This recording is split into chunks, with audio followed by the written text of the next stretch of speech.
Hi అండి అందరికీ. Blouse కుట్టగా మిగిలిన క్లాత్తో ఒక చిన్న హ్యాండ్ పర్స్ అనేది స్టిచ్ చేశానండి. అది ఏ విధంగా అనేది కటింగ్ మరియు స్టిచ్చింగ్ రెండు కూడా నేను ఎక్స్ప్లెయిన్ చేస్తానండి. అయితే మిగిలిన క్లాత్లో ఇలా ఎడ్జెస్ అనేవి ఒకవైపున కరెక్ట్గా చూసుకొని కట్ చేసుకోండి. కట్ చేసుకున్న తర్వాత నేను పొడవు వచ్చేసి 10 ఇంచులు తీసుకున్నాను, వెడల్పు వచ్చేసి 15 ఇంచులు తీసుకున్నాను. అంటే 15 × 10 ఇంచెస్ వరకు తీసేసుకున్నాను. సైజెస్ అనేవి మన ఇష్ట ప్రకారంగా తీసుకొని మార్కింగ్ అనేది చేసేసుకోవాలి. అంటే మనం కొద్దిగా చిన్న సైజు స్టిచ్ చేస్తున్నాం కాబట్టి నేను తక్కువగానే తీసుకున్నాను. ఇంకా ఎక్కువ సైజు పెద్ద సైజు కుట్టాలి అనుకున్న వాళ్ళు కొద్దిగా క్లాత్ అనేది ఎక్కువ తీసేసుకోవాలి. తర్వాత ఒరిజినల్ క్లాత్ అనేది కట్ చేసుకున్న తర్వాత దాంట్లో లైనింగ్ కూడా వేసాను. లైనింగ్ వేయకపోతే కుట్లు వేస్తాం కదండి, ఆ కుట్లు అనేవి ఊడిపోయే ఛాన్స్ ఉంటుంది. అందుకని చెప్పేసి లైనింగ్ కూడా సేమ్ అదే విధంగా కట్ చేసుకోవాలి. కట్ చేసుకున్న తర్వాత మనము ఈ విధంగా స్పంజ్ ఉంటుంది కదా, మనకి పట్టు చీరలకి మధ్యలో ఇలాంటి స్పంజ్ అనేది ఒకటి వస్తుంది. అయితే దాన్ని ఈ విధంగా మనం ఒరిజినల్ క్లాత్ ఎంత అయితే కట్ చేసుకున్నామో సేమ్ అదే విధంగా కట్ చేసుకొని మధ్యలో వేసుకున్నట్టయితే కొద్దిగా స్టిఫ్గా ఉంటుంది. ఒరిజినల్ క్లాత్ పెట్టేసి దానిపైన ఈ స్పాంజ్ పెట్టేసి నెక్స్ట్ లైనింగ్ క్లాత్ అనేది పెట్టేసుకొని 4 వైపులా స్టిచ్ అనేది వేసేసుకోవాలి. అది ఏ విధంగా అనేది నేను చూపిస్తాను.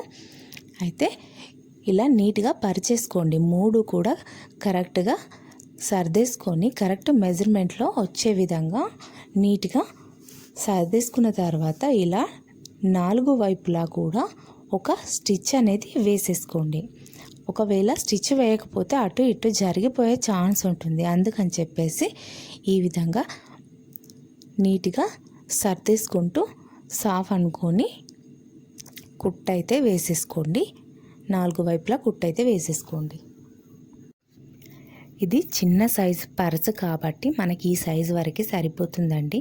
అయితే పెద్దగా స్టిచ్ చేసుకోవాలి అనుకుంటే కొద్దిగా చేంజ్ చేయాల్సి ఉంటుంది కొలతలు అనేటివి. నేను నెక్స్ట్ ఇంకోసారి పెద్ద పర్స్ అనేది పెద్ద బ్యాగ్ లాగా ఏ విధంగా స్టిచ్ చేసుకోవాలో ఎక్స్ప్లెయిన్ చేస్తానండి, నేను చూపిస్తాను. తర్వాత మనకి క్లాత్ అనేది కొంతవరకే మిగిలింది బ్లౌజ్ కుట్టగా, అందుకని చెప్పేసి ఇంతవరకే తీసేసుకొని మనం స్టిచ్ చేసాము. ఆ విధంగా 4 వైపులా కూడా స్టిచెస్ అనేవి వేసుకున్న తర్వాత మనము పట్టుకోవడానికి అంటే హ్యాండిల్ లాగా ఉంటుంది కదండి, అది ఏ విధంగా స్టిచ్ చేయాలో చూపిస్తున్నాను.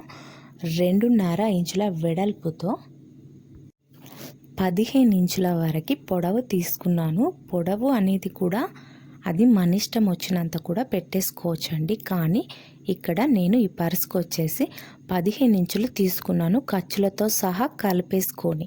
అంటే 2.5 ఇంచుల వెడల్పు ఉంది కదండి, ఖర్చులతో కలుపుకొని 2.5 ఇంచులు. మరియు అదేవిధంగా పొడవు కూడా 15 ఇంచులు ఉంది కదా, ఖర్చులతో కలుపుకొని 15 ఇంచుల వరకు నేను కటింగ్ అయితే చేసుకున్నాను. కటింగ్ చేసుకున్న తర్వాత ఇలా 2 కూడా ఫోల్డ్ చేసుకొని ఒక 1/2 ఇంచు వెడల్పుతో ఒక కుట్టు అనేది వేసేసుకోండి. రెండిటికి కూడా ఇలా కుట్టు వేసుకున్న తర్వాత ఇది ఉల్టా నుండి సీదాకి తీసేసుకోండి. ఈ విధంగా మనం దేనితో వీలైతే దానితో ఇలా సీదాగా తీసేసుకోండి. ఈ విధంగా సీదాగా తీసేసుకున్నాక నీట్గా అనేసుకొని మనము స్టిచ్ చేసుకుంటే సరిపోతుందండి. ఇలా కొలిచేసుకోండి. ముందుగా మనకి ఎంత డిస్టెన్స్లో కావాలి అంటే ఎంత దూరం వరకు మనం పెట్టుకోవాలి అనేసి ముందుగా చూసేసుకోండి. చూసి ఒక మార్కింగ్ అయితే పెట్టేసుకోండి. నేను మధ్యలోంచి అంటే అటు 2 ఇంచుల వరకు ఇటు 2 ఇంచుల వరకు మార్కింగ్ చేసుకున్నాను. అంటే సెంటర్ ఫోల్డింగ్ మనకి ఎంతైతే వచ్చిందో అందులో మధ్యలో సెంటర్ ఫోల్డింగ్ చేసేసుకొని మధ్యలోంచి లైన్ మార్కింగ్ చేసుకున్నాను. మధ్యలో లైన్ మార్కింగ్ చేసుకున్న తర్వాత అటువైపున 2 ఇంచులు ఇటువైపున 2 ఇంచులకి మార్కింగ్ చేసుకొని ఇలా స్టిచ్ అయితే వేసేసాను. అయితే ఈ స్టిచ్ అనేది మనము జిప్పు వేయకముందే ఇలా కుట్టేసుకోవాలి. జిప్పు వేసిన తర్వాత కుట్టేస్తే పైకి వచ్చేస్తుందండి. అలా వేసిన తర్వాత 2 కూడా జాయిన్ చేశాక జిప్పు తీసుకొని ఇలా ఒక 1/2 ఇంచు వెడల్పుతో కుట్టు అయితే వేసేసుకోండి. జిప్పు కరెక్ట్గా రావడానికి కొత్త వారికైతే సింగిల్ పాదం ఉంటుంది కదండి, 2 పాదాలు ఉంటాయి కదా, సింగిల్ పాదంతో వేసుకుంటే ఈజీగా వస్తుంది కొత్తగా కుట్టే వాళ్ళకి. నేను డబల్ పాదంతోనే వేసేసానండి. ఈ విధంగా ఒక 2 స్టిచ్లు అయితే వేసేసుకోండి. ఇటువైపున మరియు అటువైపున 2 కూడా స్టిచ్ చేసేసుకోండి. స్టిచ్ చేసుకున్నాక పైనుంచి ఇంకొక స్టిచ్ అనేది వేయాలి, నేను చూపిస్తాను.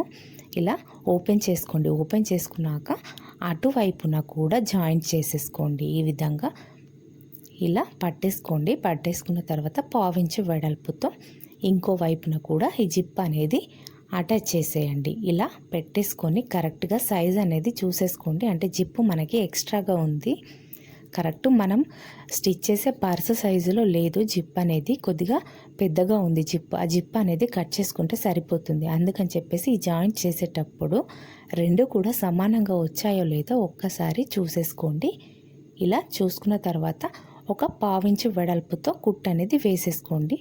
2 కుట్లు వేసేసుకొని ఇలా సీదాగా తిప్పేసుకొని ఒకసారి జిప్ క్లోజ్ చేసి చూపిస్తానండి. చూడండి, మనకి నీట్గా వచ్చింది.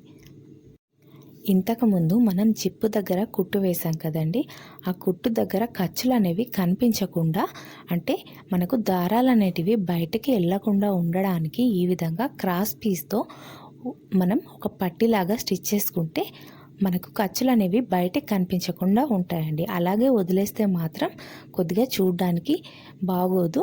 అదేవిధంగా మనం జిప్ తీసినప్పుడు కొద్దిగా దార పోగులు అనేటివి అందులో ఇరుక్కునే ఛాన్స్ ఉంటుంది, అంటే జిప్లో ఇరుక్కునే ఛాన్స్ ఉంటుంది. అందుకని చెప్పేసి క్రాస్ పీస్ తీసుకొని ఈ విధంగా మనం కుట్టు వేసుకున్నాం కదండి, ఆ కుట్టు పైనుంచి ఇలా ఇంకొక కుట్టు వేసేసి మనం హెమ్మింగ్ పట్టీలాగా జస్ట్ అలా మలిపేసుకొని కుట్టు వేసేసుకుంటే సరిపోతుంది. చూడడానికి నీట్గా ఉంటుంది. దారపు పోగులు కూడా మనకు జిప్లో ఇరుక్కోకుండా నీట్గా వస్తాయండి.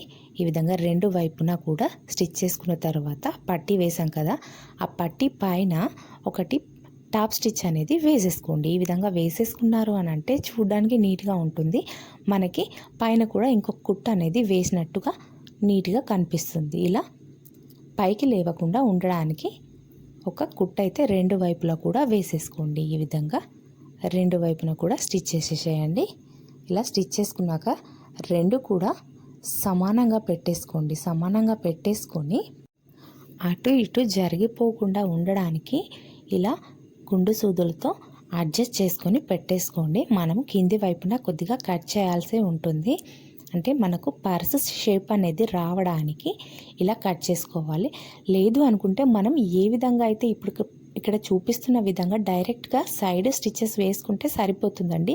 ఇలా కట్ చేయకుండా కూడా డైరెక్ట్ స్టిచెస్ అనేవి వేసుకున్నా కూడా బాగుంటుంది. ఒకవేళ మనం కిందికి వెడల్పుగా కావాలి అని అనుకుంటే ఈ విధంగా 2 కూడా 1.5 ఇంచు వెడల్పుతో 1.5 ఇంచుల పొడవుతో మార్కింగ్ అనేది చేసేసుకొని కటింగ్ అనేది చేసి అక్కడ స్టిచ్ వేసాను నేను. ఇలా కట్ చేసుకోవడం ఇబ్బంది అనుకున్న వాళ్ళు కూడా డైరెక్ట్గా కూడా స్టిచెస్ వేసుకోవచ్చు.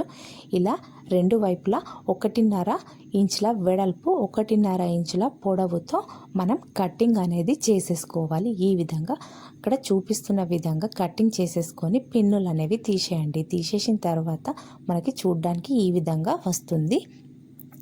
అయితే ఈ విధంగా వేసిన తర్వాత సైడ్కి కుట్టు అనేది వేసుకుంటే సరిపోతుందండి. ఇలా కుట్టు వేసుకున్న తర్వాత 2 వైపులా కూడా స్టిచ్ చేసేయండి. జిప్ ఎక్స్ట్రాగా ఉంది అని చెప్పాను కదా, అయితే ఈ కుట్టు వేసుకున్న తర్వాత జిప్ అనేది కట్ చేస్తే సరిపోతుందండి. ఇలా 2 వైపులా కూడా ముందు స్టిచ్ అయితే వేసేసుకోండి. స్టిచ్ వేసుకున్న తర్వాత మనము కింద వైపున కట్ చేసాం కదండి, 1.5 ఇంచు వెడల్పు 1.5 ఇంచు పొడవుతో కటింగ్ ఎలా అయితే చేసామో అక్కడ ఇలా ఈ విధంగా అక్కడ చూపిస్తున్న విధంగా పట్టేసుకొని ఒక కుట్టు అనేది వేసేసుకోవాలి. ఇలా కుట్టు వేసుకోవడం వల్ల మనకి పర్స్ అనేది కొద్దిగా వెడల్పుగా రావడానికి వీలుంటుందండి. అదే స్ట్రైట్గా మనం ఇలాంటి కట్టింగ్ చేయక స్ట్రైట్గా కుట్టు వేస్తే వెడల్పుగా రాదండి కొద్దిగా. అందుకని చెప్పేసి ఈ విధంగా కిందకి కట్ చేసుకొని కుట్టు అనేది వేసేసుకుంటే కొద్దిగా వెడల్పుగా వస్తుంది పర్స్ అనేది. ఇలా కుట్టు అయితే వేసేసుకోండి. 2 కూడా 2 వైపులా స్టిచెస్ అనేవి వేసేసుకుంటే సరిపోతుందండి. ఈ వీడియో కనుక నచ్చినట్టయితే లైక్ చేయండి, షేర్ చేయండి, సబ్స్క్రైబ్ చేసుకోండి. మీకు యూస్ఫుల్ అనిపిస్తే కనుక సబ్స్క్రైబ్ చేసి పక్కన ఉన్న బెల్ ఐకాన్ని క్లిక్ చేయండి. అదేవిధంగా మనం బెల్ ఐకాన్ పైన క్లిక్ చేసిన తర్వాత ఆల్ సింబల్ని ప్రెస్ చేసుకోండి. Thank you for watching.